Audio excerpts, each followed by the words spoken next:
సత్తెనపల్లి పట్టణం 7వ వార్డు చల్లవారి వీధిలో గల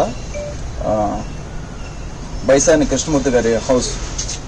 ఇది మొన్న వాళ్ళ అబ్బాయి మల్లేశ్వరరావు గారు వాళ్ళ ఇల్లు పడిపోయింది. ముందు రోజు వాళ్ళు వేరే కారణంతో వెళ్ళిపోయారు, పాములు తిరగబట్టి. తర్వాత రోజు రాత్రిపూట వర్షం పడిన కారణంగా మొత్తం పెంకు పంచ మొత్తం డాబా మొత్తం కూలిపోయింది.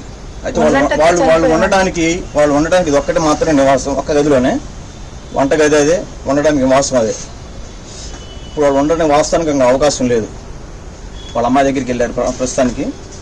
అయితే కొద్ది రోజుల నుండి మళ్ళీ ఇక్కడికి రావాలి, ఇక్కడే ఉండాలి. కాబట్టి బైసాని మల్లేశ్వరరావు గారిని ఆయన కొంచెం మతిస్థిమితం లేదు, వీళ్ళ ఆర్థిక పరిస్థితి బాగాలేదు. దానికి తోడు ఏంటంటే ఇల్లు పడిపోయింది.